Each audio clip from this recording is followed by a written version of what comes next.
Hi everyone, today we are going to be reviewing the brand new Natasha Denona My Dream palette. I am going to be creating 3 different looks, including the one that I have on today. I'm going to be sharing my thoughts and feelings on this, showing you swatches, all of the above. We're going to get straight on with it. If you're new here, hi, my name's Gemma. I upload new content on YouTube every single week. If you're liking what you're watching at any point in this video, I would love it if you would consider clicking on that like button, the subscribe button, and the notification bell. So this is the most beautiful palette. It's not going to be everyone's cup of tea. I think a lot of people looked at this palette and thought purples, okay, even though there are actually only 2 purples in this palette.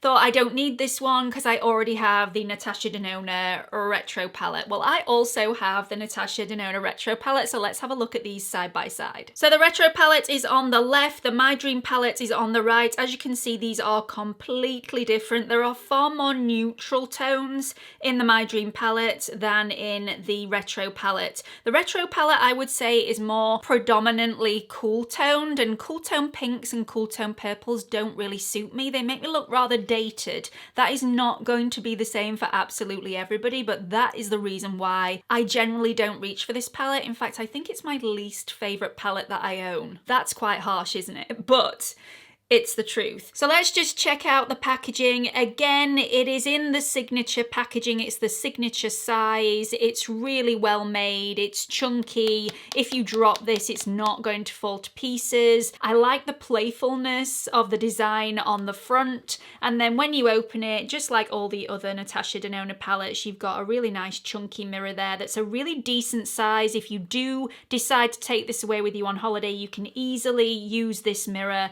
I mean, I haven't even taken the plastic film off the mirror yet. I like to protect the mirror for as long as physically possible, but you can easily use this mirror to apply all of your makeup, not just your eyeshadow. So packaging, amazing. Let's have a look at the shades. So zooming in on the My Dream palette, there are 2 of Natasha's favorite existing shades within this palette, but 13 of the shades are absolutely brand new. You will not have seen them in a large palette before. There are some cool tone shades, but the majority of the shades in here are neutral in undertone. There are 8 mattes, 2 of which are cream to powders, 1 multi-chrome, 2 metallics, 2 sparkling duochromes, 1 high shine foil metallic, and 1 satin. So let me show you the swatches. From left to right, we have Blackest Black, a matte intense black, Aspiration, a matte dark penny brown, Serenity, a satin medium cool brown, Carpe Diem, a matte medium dusty peach, Babies, a metallic light medium rosy nude,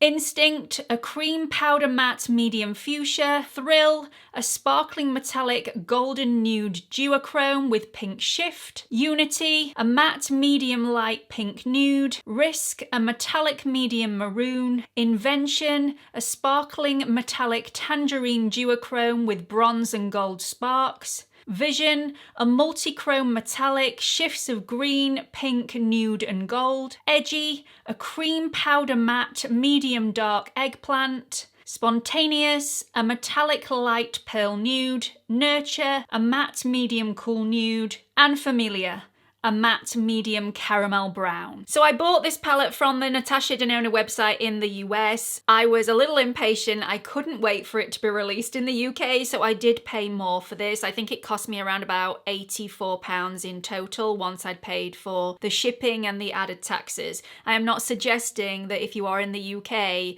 you pay the extra and buy it now, but that is your only option if you are impatient. It shouldn't be too much longer. They're usually quite decent, but I will let you all know in a community post, and I will put all the links in the description box of where I bought all the items that I'm using in this video today. So the reason I gravitate towards this palette is because you can create a really soft, nude look for everyday wear, which is my usual thing. You can also create looks that are slightly more defined, a little bit more definition, a little bit more color in there. If you are a little hesitant of using color, you can use this in a very, very subtle way with this palette, or you can create something really smoky and sultry like the look that I have on today, and I will show you how I created that look in just a second. So all of the pigments in here are the same quality as all of the other Natasha Denona palettes. I have never been disappointed by a Natasha Denona palette in my life. The quality of the shadows are seriously, seriously good and extremely pigmented. So you only need the smallest amount. These palettes are going to last you for a really, really long time.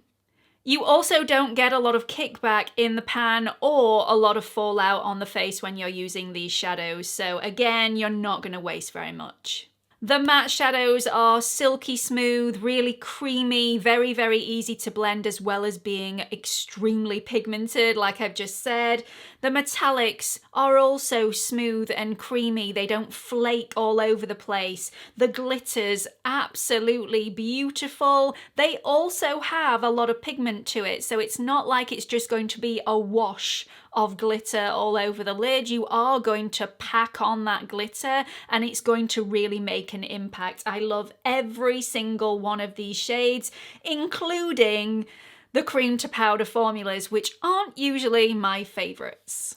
So now I've shown you a couple of really quick and easy looks that you can create with this palette, and believe me, they seriously were quick and easy. I think it took me around about 4 or 5 minutes to create each look, and that's 4 or 5 minutes in total, not 4 or 5 minutes per eye. Let me show you how I created the look that I have on today, and we'll test out some of the other shades. Okay, so I've done several eye makeup looks today. I've left the remnants of the rest of my makeup on my skin. I will touch that up once my eye makeup is complete. So how I started every single eye makeup look, I use my P. Louise base in the shade 2.5, and I'm just going to apply a little bit and smooth it across.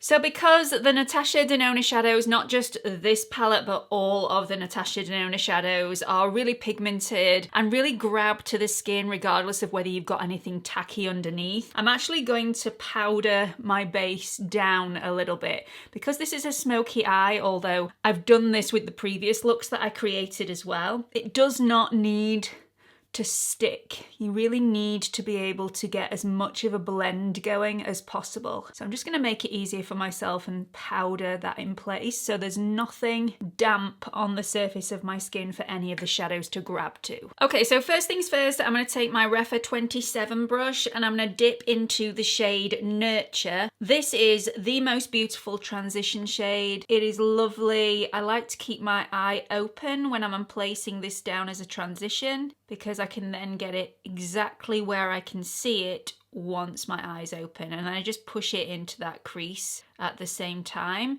Just a really, really soft shade. It's very, very pretty and also very natural at the same time. This will go with any look. Then I'm going to take my Refa number 1 brush, which although it is a flat brush, is actually quite fluffy. So this makes it really, really useful. You can pack the colour on, but you can also blend it out with this brush. And I'm going to go into the shade Instinct. Whenever you're doing a smoky eye, you have to trust the process because you are going to look a little ridiculous. It's going to look messy right at the very beginning and pretty much all the way through the process right up until that end moment. So you do have to trust what you're doing, that it will all be okay in the end. I'm taking my Refa 15 brush and I'm just going to blend out those edges and take those up slightly into the first transition shade. Then I'm going to go back in with my 01 brush and go into the shade Edgy and concentrate right at the base of those lashes. Really pack on that pigment right at the base to create a bit more of a transition. And then again, take that 15 brush and really go to town just on the edges and soften off any harsh lines, blending upwards. So now I'm done. I'm going to do a little bit of a cleanup process. So I'm going to clean up this outer edge. I'm going to clean up this under eye area here and also any fallout that I've got. So I've got a little bit of a cotton round and I'm just going to get rid of anything that I don't want to be there. Then I'm going to apply a bit of concealer underneath my eyes, because I don't have any concealer on at the moment, and then move on to the next step. So I've cleaned up the eyes, but that is not where I want to leave this eye look today. I want to create a really smoky edge and make it really punchy whilst also diffusing it into the skin. So I'm going to take my Refa 03 brush, which is really, really small, and go back into the shade Instinct. And I am just going to put that on the outer corner on each side. Then once that's done, I'm going to take a bit of the shade Edgy on the same brush and literally dot that on the outer corner where the top and the lower lash lines meet. Then I'm going to go back into the shade Nurture, which is the first shade that we use to create that transition, and just smoke that lower lash line out a little bit. So there are lots more steps that I want to do. Firstly though, I'm going to diffuse that outer edge, and to do that I'm going to take some setting powder. This is the Huda Beauty Easy Bake Loose Powder in the shade Pound Cake. You may be a different shade to me. I'm going to go back into the Refa 27 brush, which is that really lovely fluffy brush. Get quite a lot of powder on my brush, but then knock off the excess.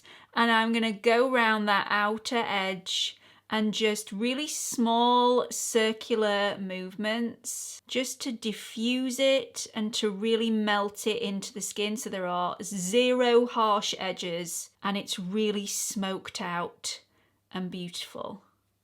Now you can seriously see the difference between both sides. So I'm not finished there. I want to tightline my eyes using the Makeup by Mario eye pencil in the shade Perfect Brown.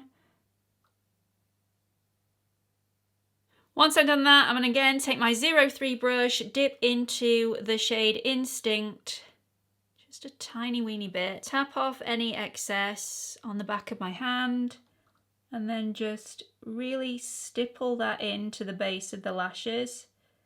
Then I'm going to revert back to the upper lash line and go into the shade Blackest Black on my Refa 29 brush, which is my favourite brush that Refa do. And just really stamp that into the base of those lashes. And then finally, I'm going to add a lick of mascara and then finish the rest of my face. So I showed my mum this palette when it first arrived, and her first thought was, well, I've probably got a lot of those shades already, and I would completely agree with her. This is not going to be a must-have for absolutely everybody, but I'm the sort of person that likes to have everything in one palette if I'm going away on holiday or if I'm going away for the weekend. I don't like taking several different options with me. I like to have everything in a nice, compact little bit of kit. So this is perfect for me. It was expensive the way that I bought it, I'm not gonna lie. Impatience costs. However, I really, really like it, and I'm glad that I have it in my collection. Again, it's not going to be for everyone. So that's it for this video. I really think that the look that I have on today could have really done with a couple of false lashes just on that outer edge to really open the eye up even further and create a little bit more drama. Is more drama required? I think so. With this eye look today, I'm sort of kicking myself for not doing that, but you know, maybe next time. I really hope you found this video helpful and you've got more of an insight into whether you actually want to pick this up or whether you think you have most of the shades in this palette already and you'd rather give it a miss. Do let me know your thoughts and feelings in the comments section. Which of the looks that I created in this video was your favourite? I really hope you've enjoyed it and hope to see you all in the next one. Bye everyone.